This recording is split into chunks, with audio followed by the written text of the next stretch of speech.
Construction d'établissements scolaires, rénovation des équipements, formation et recrutement massif de personnel ou encore la scolarisation de tous les enfants de Guyane. Je vais m'arrêter là car la liste est longue. Les points mis en avant par les organisations syndicales FSU, Lutte des classes, TEG-UTG, Sud Éducation Guyane et le SNETA-FO sont nombreux. La situation et les insuffisances des politiques publiques sacrifient, je cite, des générations entières d'enfants.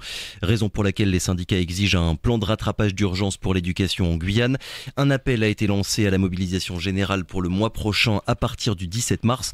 Alors pourquoi faire, dans quel but et pour régler quelles priorités? Deux invités pourront parler ce matin. Florent Aignon, bonjour. Bonjour. Co-secrétaire départemental du syndicat FSU Guyane, et vous êtes avec Elsa Mora, bonjour également. Bonjour. Co-secrétaire quant à vous du syndicat Sud Éducation Guyane. Merci à tous les deux d'avoir accepté notre invitation bien en amont de la mobilisation qui débutera donc le mois prochain. Je vais juste donner quelques chiffres pour commencer déjà sur les effectifs. Écoles, collèges et lycées, selon l'INSEE, on est à environ 90 000 élèves en Guyane selon des chiffres qui remontent à 2022. C'est à peu près 15% de plus qu'il y a 10 ans. Pourquoi j'en parle? Parce qu'il y a des choses qui ont été faites notamment depuis 2017, mais la question c'est est-ce que par exemple sur le cas des établissements scolaires, Florent Aignon, le nombre de constructions reste insuffisant par rapport à la croissance démographique? C'est d'ailleurs le premier point que vous mettez en avant, la construction massive d'écoles, de collèges et de lycées. C'est la première urgence que vous demandez? Oui, c'est la première urgence. Dans le premier degré comme dans le second degré, il est indispensable d'avoir un nouveau plan de construction d'écoles, de collèges et de lycées. Les constructions qui ont été actées lors des accords de Guyane en 2017 sortent de terre, vont finir de sortir de terre dans les années à venir. On a 4 ouvertures de nouveaux établissements l'année prochaine, donc on pourrait se dire les choses sont en train d'aller mieux. La réalité sur le terrain, c'est qu'on a des établissements qui sont gigantesques. On a des collèges à 1300 élèves, des lycées à plus de 2000 élèves. Il faut bien comprendre, parce que c'est devenu une chose normale en Guyane, que ça n'existe qu'en Guyane et à Mayotte, ce genre d'établissement. Et donc, pour nous, il est important de donner aux élèves de Guyane les mêmes conditions de scolarisation que celles qu'on peut trouver ailleurs sur le territoire français. Ça veut dire des établissements à taille humaine, donc ça veut dire des collèges autour de 500 élèves, des lycées autour de 750 élèves. Quand on a des grosses usines, parce qu'on peut dire, il faut dire les choses comme elles sont, ce sont des usines, nos établissements scolaires.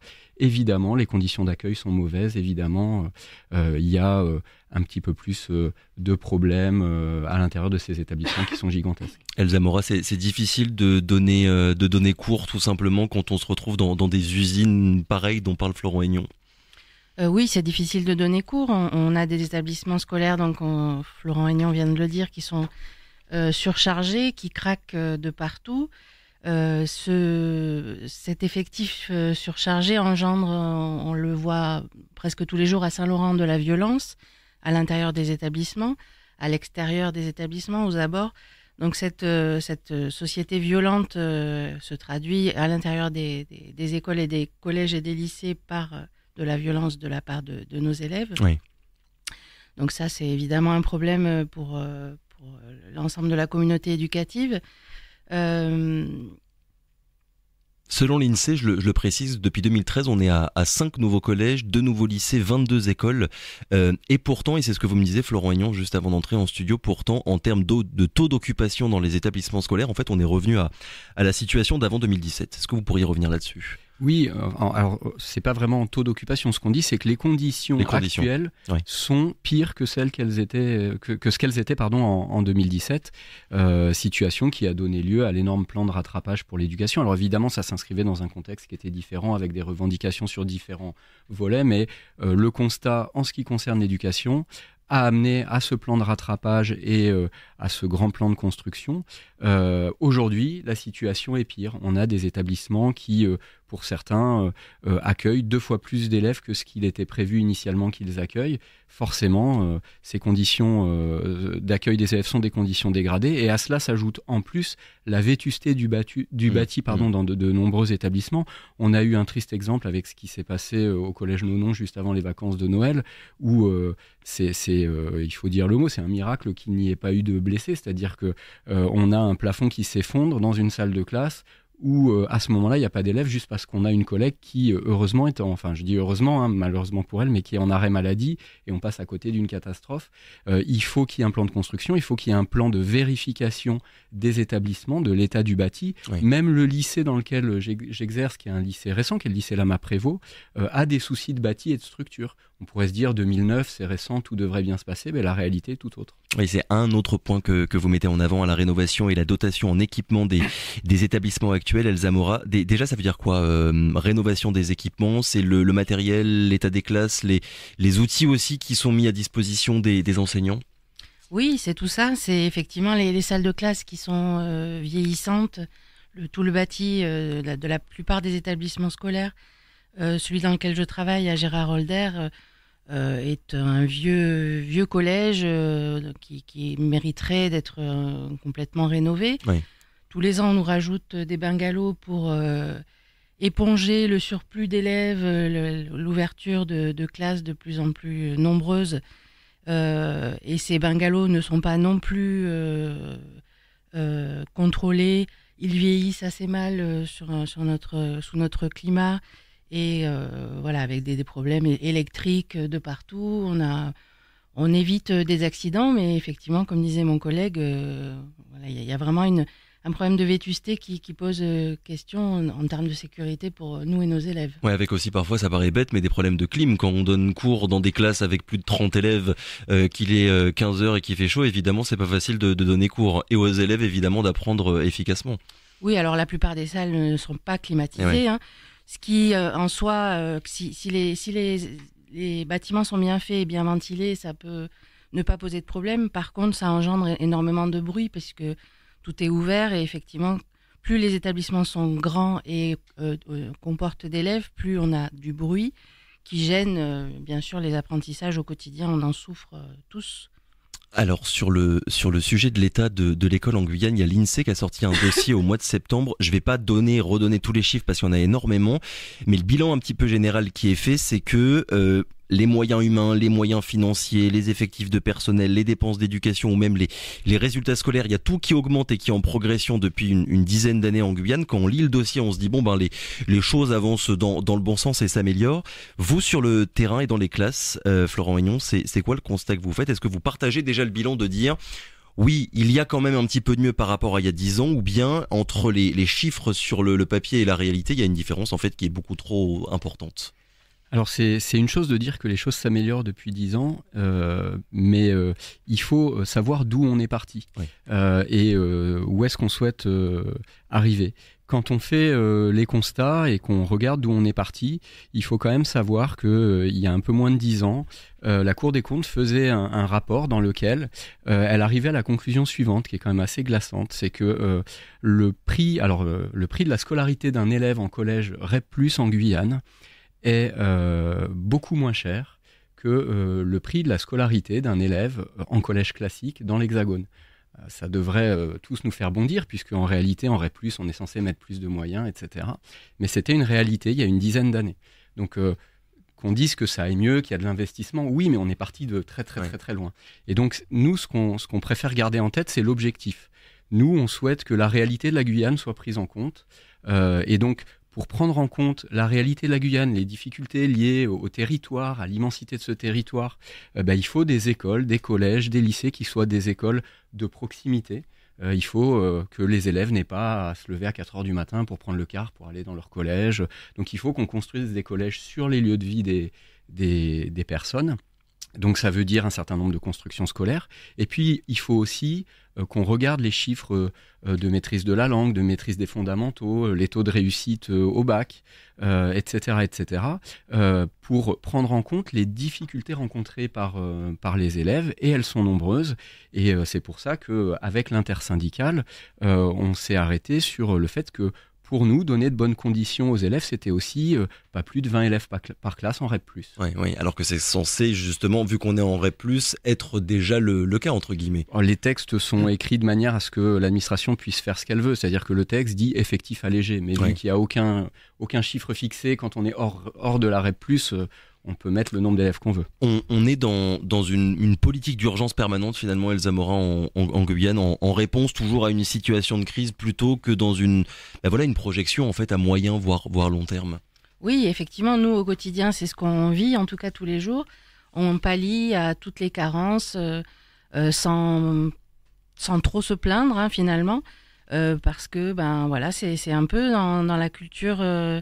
La résilience prend aussi les enseignants au quotidien, mais on a l'impression que le rectorat fait pareil et que la gestion est vraiment à courte vue, que malgré nos revendications, tous les mouvements qui ont eu lieu précédemment, finalement on n'avance pas, on est toujours bloqué, et on est toujours en train de répéter, de faire les mêmes constats année après année, recteur après recteur, et les choses n'avancent pas. Oui, parce que sur la question de l'éducation, en préparant les questions, je suis retombé sur une question de l'ancienne députée de Guyane, Christiane Taubira, donc ça fait quand même maintenant plusieurs années, qui parlait déjà à l'époque de plan de rattrapage d'urgence pour l'éducation. En fait, j'ai l'impression que les années passent et on demande à peu près tout le temps la même chose, sauf que la situation évoluant, la population évoluant, en fait, le problème ne fait que se déplacer, entre guillemets, Florent Aignan.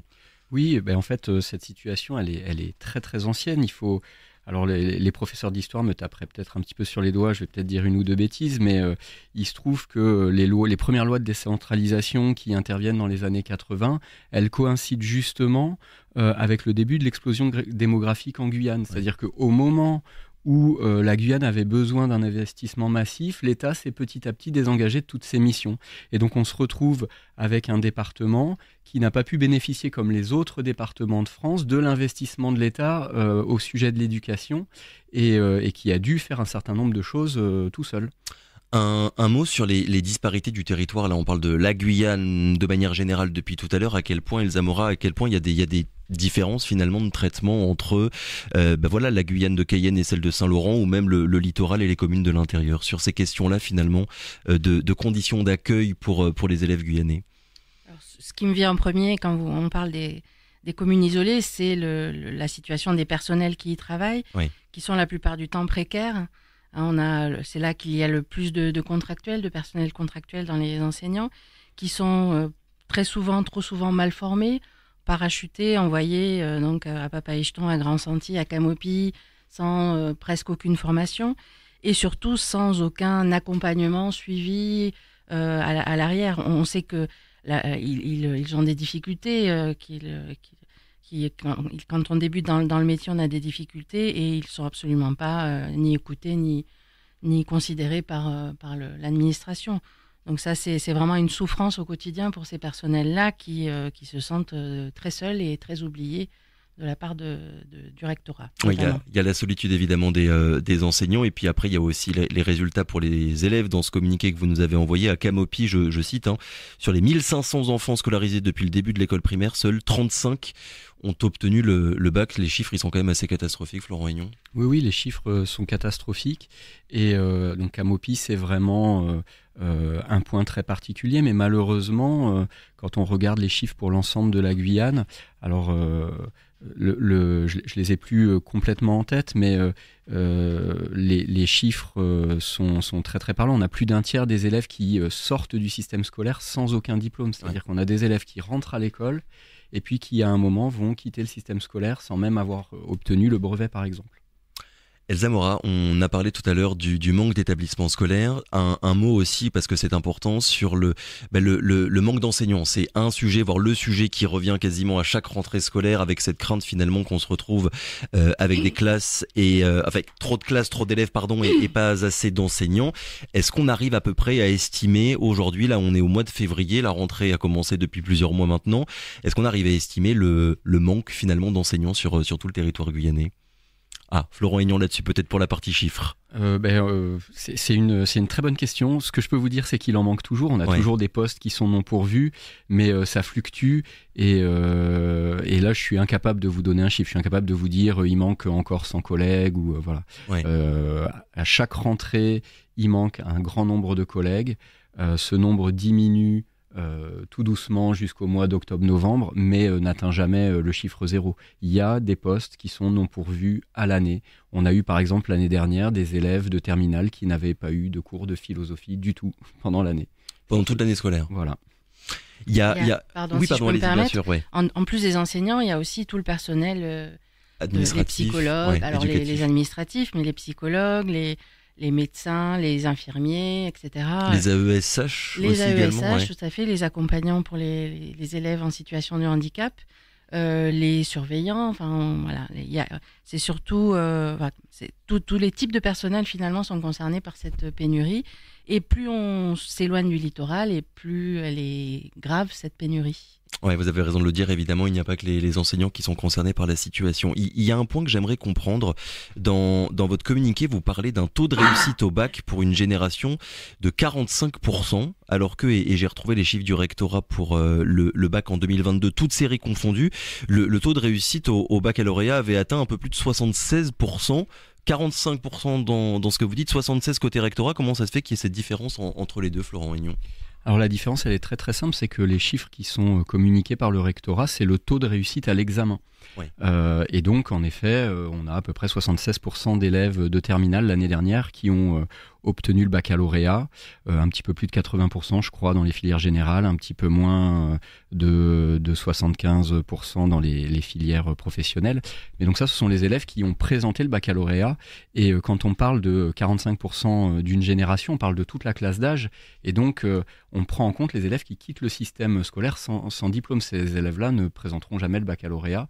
Et donc c'est pour ça que le chiffre est très très bas. Ça veut dire qu'on a un grand nombre d'élèves qui quittent le système scolaire avant même d'avoir obtenu le baccalauréat. Elsa Mora, ça vous arrive à vous aussi en tant qu'enseignante d'avoir beaucoup d'élèves chaque année comme ça en fait qui disparaissent dans la nature ?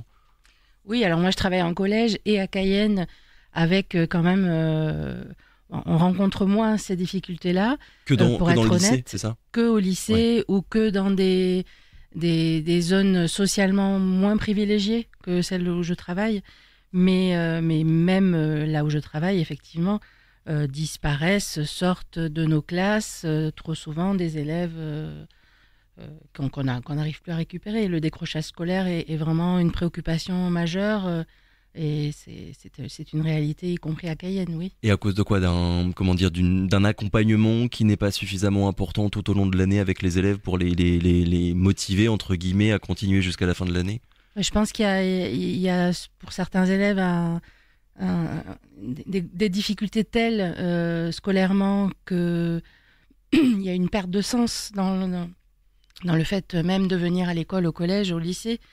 Et que dans ces situations, quand la famille n'est pas suffisamment informée ou suffisamment dans la possibilité de suivre le parcours scolaire de leur enfant, et l'enfant décroche. Ouais, ce qui fait qu'on est un peu les champions en Guyane aussi des inégalités sociales. On sait très bien que peut-être encore plus qu'ailleurs en France, selon l'origine sociale de nos parents, on va avoir des élèves qui soit décrocheront totalement, soit réussiront plutôt bien à l'école. C'est quelque chose que vous constatez aussi, Florent Aignon, là-dessus. Les inégalités sociales en fait qui continuent malgré la promesse républicaine de l'école sur tout le territoire guyanais. Oui, les inégalités sociales, l'école peine, et d'ailleurs pas que en Guyane, à les gommer, ça c'est une évidence. Mais pour revenir un tout petit peu sur la question précédente, il nous semble, et ça fait aussi partie des choses qu'on revendique, que en fait cette déscolarisation de certains élèves est ce qui fait qu'on a 45% des élèves d'une classe d'âge qui vont aller jusqu'au baccalauréat, c'est aussi beaucoup lié à l'offre de formation sur le territoire guyanais. C'est-à-dire qu'évidemment, elle est très très différente sur l'île de Cayenne, sur le bassin de Saint-Laurent ou à Kourou. Et pour un élève qui se destine à un métier et qui, par exemple, habite à Saint-Laurent, si il n'y a pas la poursuite vers le lycée qui lui plaît, qui est possible sur le bassin de Saint-Laurent, il sera obligé de venir. Certaines familles font le choix du coup de ne pas scolariser leur enfant dans la filière qu'ils souhaitaient, avec la démotivation que ça amène, etc., etc. Et puis, il faut quand même dire les choses, ça fait des années qu'on agrandit les lycées généraux, qu'on accueille de plus en plus d'élèves dans les lycées généraux, et l'offre en filière professionnelle, elle est insuffisante en Guyane. Alors c'est bien de vouloir pousser le plus possible les élèves pour qu'ils donnent le meilleur d'eux-mêmes et de pousser un maximum d'élèves vers les filières générales et technologiques. Ça peut sembler être une bonne idée, mais en Guyane, on le fait parfois un petit peu à l'encontre du bon sens. C'est-à-dire que parfois, on retrouve des élèves dans ces filières qui étaient des élèves en grande difficulté au collège, à qui on a donné un accord pour un passage en seconde professionnelle, mais qui, faute de place dans le lycée professionnel qui les intéresse, se retrouvent dans une seconde générale et technologique. Oui, parce que c'est une autre demande que vous faites, la scolarisation de tous les enfants de Guyane. Là encore, les chiffres, c'est pas facile d'avoir une idée précise entre l'INSEE qui parle de 5 900 enfants entre 3 et 16 ans qui n'accèdent pas à la scolarité, et côté rectorat, on est plutôt sur 3 000 enfants dans toute la Guyane. Dans tous les cas, c'est énorme. Florent Aignon, comment est-ce qu'on réduit ce chiffre? C'est vraiment en améliorant l'offre de formation sur le territoire? En ouvrant des écoles, des collèges et des lycées. 3000 enfants, c'est 300 classes. C'est 100 classes, excusez-moi. Mais rien que ce constat-là devrait amener les décideurs à dire on construit. On a 3000 enfants qui ne sont pas scolarisés. Et quand je dis 3000, je reprends le chiffre du rectorat afin d'être sûr qu'il ne soit pas contesté. Et il faut bien avoir en tête la façon dont ce chiffre a été obtenu. C'est-à-dire que dans la démarche qui a été faite par les services statistiques du rectorat, ils n'ont compté que les élèves qui avaient fait une première démarche de scolarisation à un moment et qui, in fine, n'étaient pas scolarisés. Et on sait bien qu'il y a des élèves et des familles qui ne font même plus la démarche de scolarisation. Donc le chiffre de l'INSEE qui est obtenu par d'autres moyens, des moyens d'enquête, semble peut-être plus proche de la réalité. Alors concrètement, on l'a dit tout à l'heure, mobilisation du mois prochain, donc à partir du lundi 17 mars. Qu'est-ce que ça veut dire, Elsa Mora? Qu'est-ce que vous prévoyez? Quel genre de mobilisation et surtout pour quelle durée? Alors déjà, cette date du 17 mars, elle est prévue pour que le rectorat, la CTG aient le temps de nous proposer un plan d'urgence d'ici là. Oui. On a demandé des audiences auprès de ces administrations. On verra bien la réponse qu'ils nous font. Nous appelons donc tous les collègues à manifester à partir du 17 mars. Il y aura des manifestations prévues sur plusieurs communes de la Guyane. Et c'est le début, ce sera le point de départ d'une mobilisation plus longue. On est prêt à des actes forts. Ça fait des années que ça traîne, ça fait trop longtemps qu'on nous enfume, pardon pour l'expression, sur des promesses non tenues ou en tout cas insuffisantes. Voilà, à chaque nouvel établissement qui ouvre, en fait, il est déjà saturé parce que c'est trop tard, parce qu'on est vraiment très en retard sur la situation actuelle. Donc il faut absolument qu'on ait des réponses pour les jeunes Guyanais. Il faut que les promesses soient respectées et que ça construise et qu'on forme mieux nos personnels, que les réponses soient nettes. Et à la hauteur finalement des enjeux. C'est vrai que maintenant ça fait plusieurs années en Guyane, notamment depuis les mobilisations contre la réforme des retraites, on a pris l'habitude de voir les syndicats côte à côte avec une culture un petit peu de l'intersyndicale pour faire front ensemble. Là sur ce sujet, Florent Aignon, dans le constat que vous faites et dans les demandes aussi qui sont formulées, tous les syndicats sont à peu près sur la même ligne. Oui, les syndicats de l'intersyndicale ont mené les constats en étant d'accord du début à la fin. C'est-à-dire que les constats sont très très largement partagés parmi toutes les organisations présentes dans l'intersyndicale. D'ailleurs, au passage, vous avez oublié de nommer l'UNEF, donc le syndicat étudiant présent en Guyane, qui est partie prenante de l'intersyndicale et qui appelle aussi les étudiants à se mettre dans les manifestations le 17, à partir du 17. Dernière petite précision, et Elsa Mora a commencé à le dire sur un sujet pareil, évidemment, vos interlocuteurs, ce n'est pas que le rectorat, il y a aussi les collectivités, la CTG, la préfecture. Il y a eu des demandes d'audience, Florent Aignon, avec tout le monde, et est-ce que vous avez déjà des réponses de leur part? Il y a eu des demandes d'audience et on a reçu hier une réponse favorable de monsieur le recteur qui nous propose une date pour nous rencontrer là pendant les vacances de carnaval. Oui. Donc voilà. Et le travail avec la CTG, ça se passe comment? Et le travail avec la CTG, alors je vais parler pour la FSU, puisque nous, depuis le changement de présidence et depuis la présidence de M. Serville, on a fait un certain nombre de demandes d'audience. Alors on était amené à en faire deux par an.